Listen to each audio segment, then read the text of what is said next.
Hey, hello everybody. This is Reverend Ralph with another spiritual video. One of my past videos, I talked about Christ consciousness as an encounter with the living Jesus. And in this video, I want to talk about modern day encounters that people have had with the living Jesus. You see, when it comes to Jesus, when it comes to Christ consciousness, however you want to name, this entity, this energy, when it comes to Jesus, a lot of people think that that's a person from history, that he came 2,000 years ago. He lived, he ministered, he got crucified, he died, he rose from the dead, ascended to heaven, and now we're waiting for him to return and to come again. But now there are people that view Jesus not as a historical figure, not as somebody who was here once and then ran away, but as an energy, a consciousness that is still here, still present, and that can still be contacted and still makes contact with us. So, not just a historical figure, but the living Jesus, what I'm going to call the living Jesus, is a presence that is still very much here in the modern world, even after 2,000 years of lived human history. So, the first story I want to share is my own. When I was growing up, I was 16 years old at the time, and I was going through a major transition. Looking back, wasn't really a major transition from an adult point of view. But from my point of view as a child that was getting ready to graduate from grade school and then going on to high school, yeah, it was kind of felt like a major transition. I was leaving behind a lot of my friends from grade school and getting ready to go on into high school. And I was a member of the Boy Scouts. I was a life. Uh, my rank in the Boy Scouts was that of a life scout. And yeah, I was getting ready. I was going up to a Boy Scout meeting, riding my bike, and I was giving a presentation at the time on astronomy and the stars. And I had a very keen interest in astronomy and the stars at that time. And I had my charts and everything that I was taking up to the meeting hall, and I was going to be leading a discussion on astronomy. And I was riding my bike, and I was going up this one hill. And the bike I had at the time was a 3-speed bike, not bad by the standards of the 1970s, but it was kind of took me a lot of energy to pump that bike to get it up that steep hill. And I had my head down, I was pumping away, and then once I got to the top of the hill, I brought my head back up, and directly in front of me, where a front yard should have been, superimposed on this front yard was a beautiful depiction of the crucifixion of Jesus. And it was directly in front of me, like I was riding my bike right into it. And for a moment, time seemed to stand still. And this was totally unlike any scene of the crucifixion of Jesus that I had ever seen before in books and in movies and in literature. I mean, Jesus was portrayed in that vision as, he was dead. He had just died, but his skin was just pale white, almost as white as a sheet of paper. And his hair was dark. And the cross that he was affixed to was sky blue. And on either side of the cross were roses, red roses that were growing up at the base of the cross. And the whole thing glowed with just a beautiful radiance, totally unlike anything I'd ever seen before in my life. And this vision, it was just suddenly there, and then time seemed to stand still, and then as suddenly as it was there, it was gone again. And I didn't fall off my bike or anything, but I did. I stopped for a moment and had to ask myself, what in the heck was that? Where did that come from? There was no voice. There was no communication as to why that vision was given to me. But now, over the years, it's been about 50 years since I had that encounter. The meaning behind it has become more clear. But I mean, yeah, that really, it didn't really knock me off my bike, but it did make me think that, yeah, why did I have that experience? And what am I called, to do with it, if anything? And that is an encounter which led me to explore, getting into ministry. First, I thought it would be on the Catholic side of the fence. Then I got through a few years of seminary and decided, okay, let's try out the Protestant side of things. Now I'm non denominational doing my own ministry. But yeah, it was that encounter which really led me to explore, a life of ministry, a life that I am still very much involved in, albeit as a private practitioner now, operating out of my home. But yeah, that's one example of a modern day encounter with the living Jesus.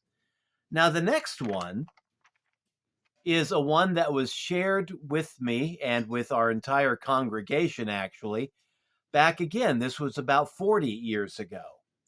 But this was a priest I used to work with, and he was the senior pastor of a Catholic church. And I was working in the religious education department as a director of religious education. And we'll just call him Father Bob. But one day during church, Father Bob was talking about his encounter with Christ. Those were his direct words, that he had an encounter with Christ that changed his life. Now, he never specifically said what this encounter was, if it was a vision, if it was like a message that was communicated to him, but he did share that he grew up in an extremely wealthy family. And to give you an idea of the kind of wealth his family had, we were having lunch one day with Father Bob. Me, two secretaries from the church that were, of the age, let's say, that they remembered the Great Depression. And they were talking, these two secretaries, about the Great Depression and the things that their families had to do to survive, standing in bread lines, their fathers having to go out and dig ditches just to keep a few dollars coming in to the family household. And they were talking about how horrible, the Great Depression was, what they remembered of the Depression. And Father Bob was listening. He wanted to get in on the conversation too. And he shared, yes, I remember the Great Depression. I was a kid at the time. It was horrible. My family, we had to sell one of our yachts. And everybody that was listening was just dumbfounded. He, he came from a family of such wealth that they made it through the Great Depression by selling off one of their yachts. I mean, yes, yes. In a way, it seemed to be kind of like tone deaf, but I mean, that was the level of wealth that this man grew up with, the level of wealth that he was accustomed to.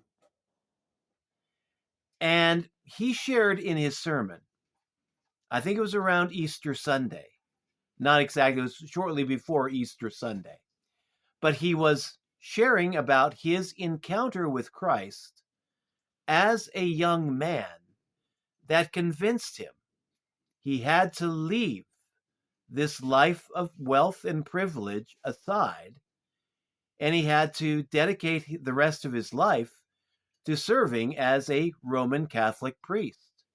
And to give you an idea of the kind of change that this meant, he went from living in a family that got through the Great Depression by selling one of their yachts to living in a world in which he was working a ministry that was paying him a whopping $400 per month, whether he needed it or not. Yeah, going from having everything financially, being well set, to working a job, working a ministry that was paying him $400 a month. And what convinced Father Bob to do that? Well, again, he never was specific, but he did say specifically that it was an encounter with Christ that convinced him to leave that life of wealth and privilege and to enter into the Roman Catholic ministry. And it's you're working all hours of the day, all hours of the night. You're listening to people, you're talking to people, you're going through crises with people.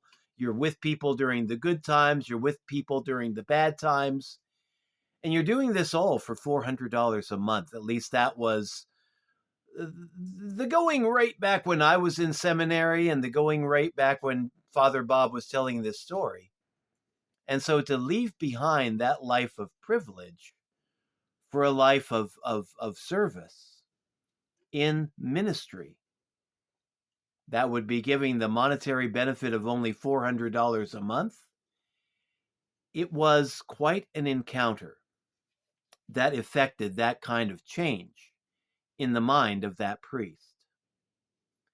And then my last example, and this is, we've gone from the experience of a 16-year-old child, myself, to Father Bob, probably about 20, mid-20s when he had that experience. I now want to share with you the experience of an older woman, an old lady who is probably in her 60s, maybe 70s. Now, I don't know this lady's name. I read about her in some materials that I had back when I was a senior pastor in a Protestant church. And I read her account of how she was lying in bed sick. And this was around Christmas time. And she was lying in bed sick. And she was not feeling well, of course. She was kind of out of it. And she opened her eyes, and sitting at the foot of her bed, she saw Jesus. And Jesus was sitting at the foot of her bed, smiling. And she didn't know what to say. She just kind of laid there in the presence of this Jesus. And he just sat there with her smiling, and he held her hand. And she could feel, his skin on her skin. And then he got up, walked to the door as if to leave. And she cried out. She said, "Wait, how can I contact you?" And he turned around, smiled, and said, "I'm in the phone book." And then he turned around, disappeared, left. Now, this old lady, you might think that she was out of it. You might think that she was hallucinating, but she had the presence of mind to stop and consider what the meaning of this vision would be. She did consider it to be a vision of the living Jesus. And she had to think, okay, what the words, "I'm in the phone book," what does that mean? And obviously, this was during a time when people had phone books. young children, young people today may not realize that, yeah, back in the day we had this big thing called a phone book, had a lot of different names in it. You could find, private residences, you could find businesses. It was great. We had the yellow pages for businesses, the white pages for people. And yeah, there's a lot of names in the phone book depending on how big the city was. And she had to stop and think, okay, if Jesus were alive today, not if, but she had this encounter with the risen Jesus, and this would have been back in the 1980s, 1990s. And she thought, if Jesus were in the phone book today, what name would he be under? And of course, you can look up like Jesus. As in a Spanish neighborhood, there's going to be a lot of Jesuses. There's going to be a lot of Jesus, de Jesus. I worked with, back when I was working in other occupations, I worked with a lot of, people named Jesus, a lot of people named de Jesus, And she thought, well, it's got to be something other than that. And then she thought, it's Christmas time. Emmanuel. Emmanuel. God is with us, And that made her think. That is the meaning that this vision was trying to get across to her. That no matter where you are, who you are, when you are, how sick or how well you are, God is with us. And some of the teachings of Jesus go even deeper than that. Jesus says, I am with you until the end of the age. And he goes further on and he says, the kingdom of heaven is within you and among you. And that is the meaning that lady got out of that vision. That Jesus, the living Jesus, Christ of her understanding, wasn't just a thing, a person out of history, but was a living presence that she gained access to very unexpectedly in that experience. And so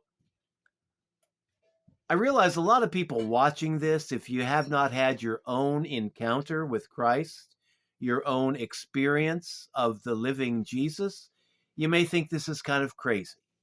You may think this is kind of nuts.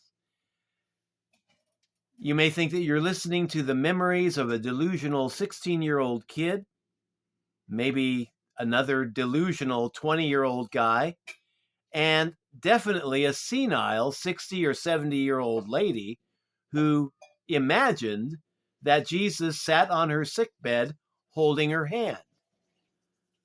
But there are lots of other stories out there. There are lots of other people out there who have had encounters with the living Jesus. I once, like Father Bob did, when I was serving as a Protestant minister, I shared some of my mystical experiences with my congregation. Not from the pulpit, not during a Sunday sermon, but down in the basement, down during the adult Bible study and the Sunday school. And I began to share some of my spiritual and mystical experiences, thinking, kind of half-heartedly, some people will believe this. Other people will probably think that I'm crazy. And one day I shared an experience that I had. And two women from the Bible study came up to me and said, Pastor, I am so happy that you shared that experience. I thought I was the only one. And they began to share their own spiritual and mystical experiences that they had had. And over the years, in sharing these experiences, I've come to the conclusion that these encounters with the living Jesus, these experiences that people have with the mystical, are far more common than most people realize. See, the thing is, we have these mystical experiences, and we think, okay, we're odd, we're strange. Normal people don't have these experiences, right? And so we keep quiet about it for the most part. I kept quiet about mine. The experience I shared from when I was a 16-year-old kid having that vision on the bike. It's like I shared that with our parish priest, and he convinced me, okay, check out the Catholic priesthood, see if it matches, It might be the right thing for you. It probably is. Some form of ministry is definitely what you're being called to. And then I didn't share anything more about it with anyone until about 30 years later. And now here I am, 50 years later, telling about it on the internet. But I mean, most people who have these spiritual experiences keep quiet about it because they're afraid. They're afraid people are going to call them nuts. People are going to call them crazy.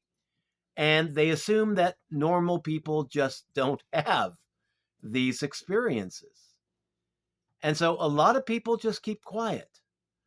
But the thing is, when we start to open up, when we start to share, we find out we're not alone. There are other people out there that have had similar experiences, not the same, but similar experiences. And when we share our experiences with the right people, they tend to reciprocate and share their experiences back with us. So, these encounters, modern day encounters with the living Jesus, you might think that this is the exception, not the rule.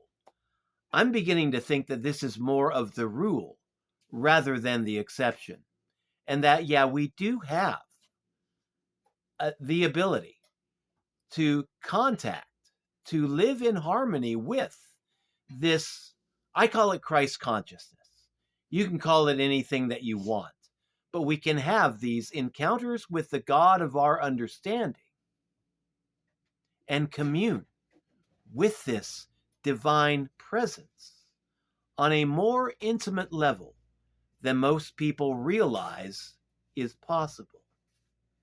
And that is one of the blessings about being now a minister of Christ consciousness, is letting people know this presence is out there and it is within you.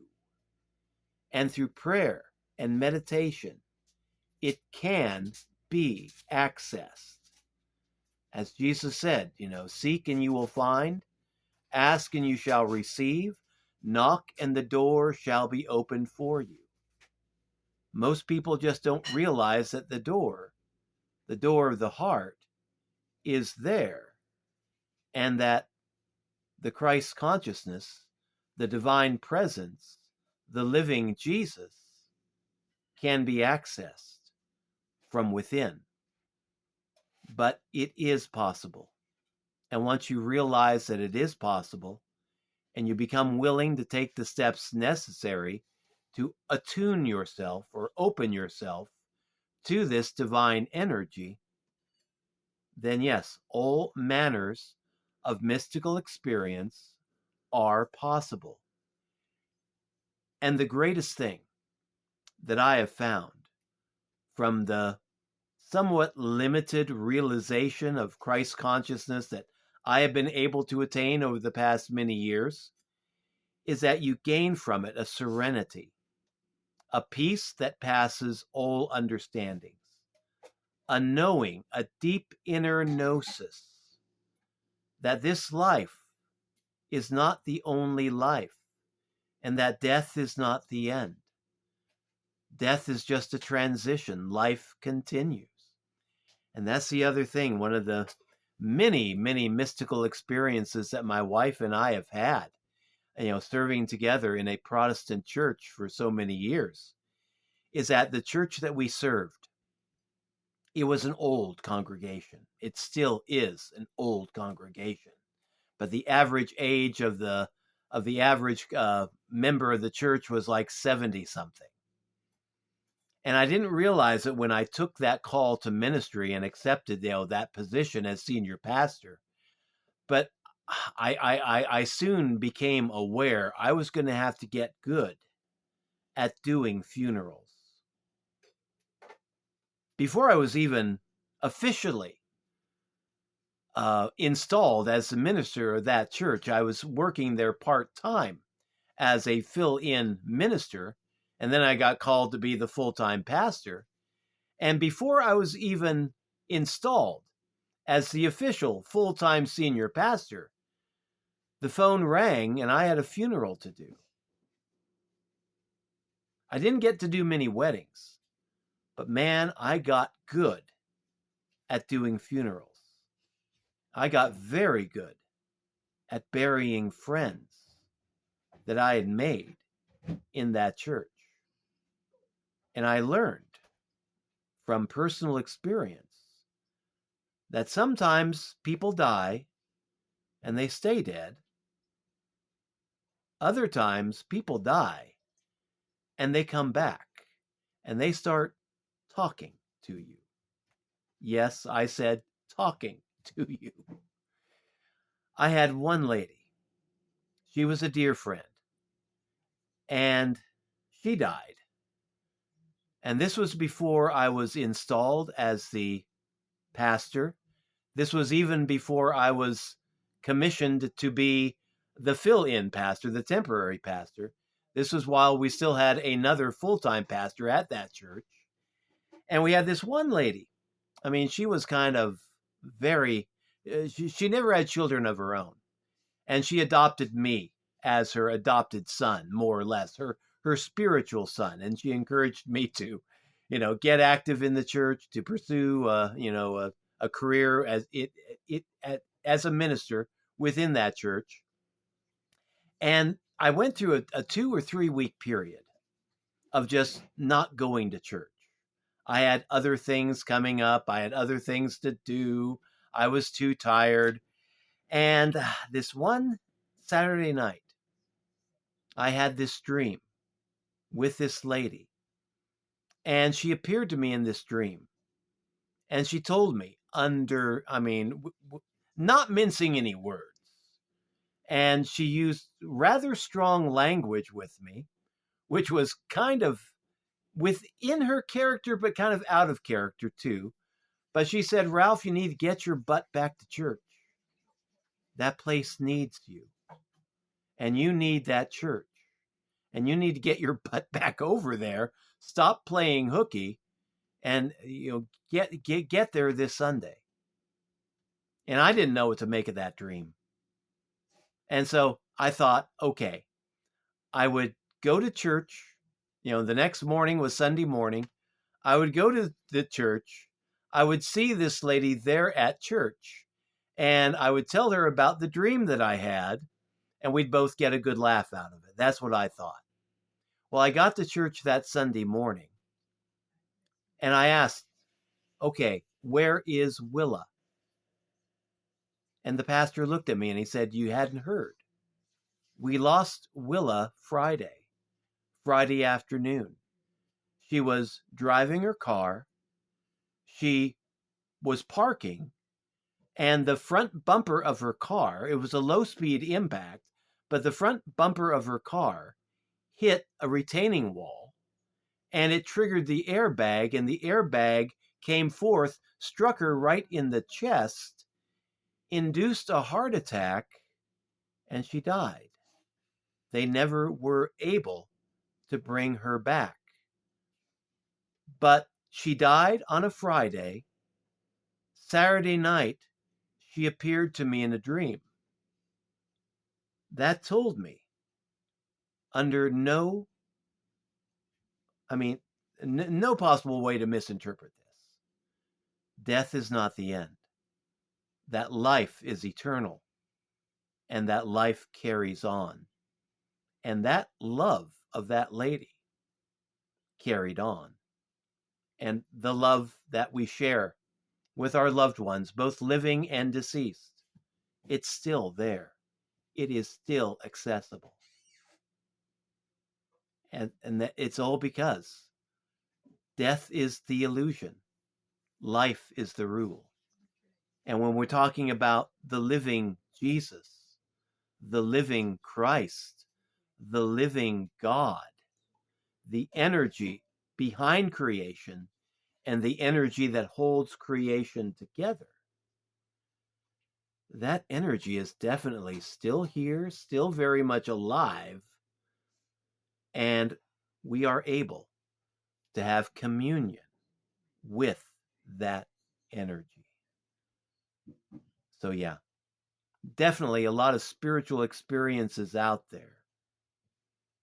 And I think I've only scratched the surface of all the stories that we could be relating about the real life experiences of the living Jesus, the God of your understanding, my understanding, spirituality from all different manners. And so, if you'd like to, in the comment section down below, if you've had some spiritual experiences and you wouldn't mind sharing, feel free to share, your spiritual experiences with me and the rest of the people on YouTube or Rumble or wherever you're seeing this video. And if you've made it this far, God bless you. Please like, share, and subscribe, and give me a thumbs up. You might as well. People who hate my videos are they give me a thumbs down without any second thought. So if you really like this video, you're getting something out of it. Please give it a thumbs up, like, share, and subscribe. That gives me a boost in the algorithm, especially on YouTube. YouTube, I don't know, just really not getting the reach that I think I should be getting. But old humility. A lot of the big channels are not getting the reach that they should be either. But when you smash that like button, share, subscribe, that does give me a boost in the algorithm, and I would really, really appreciate it. So, anyway, this is Ralph signing out. Thanks again for dropping by. We'll be back later, talking about more spiritual topics and talking tarot. And I do tarot readings from a mystical, esoteric Christian perspective, a hermetic perspective. And so, yeah, if you like to book a reading, I'll have that link down below in the program description there. So anyway, thanks again. Appreciate you all. And God bless. Have a great weekend. And we'll be back later with more spirituality. Have a great one. Bye-bye.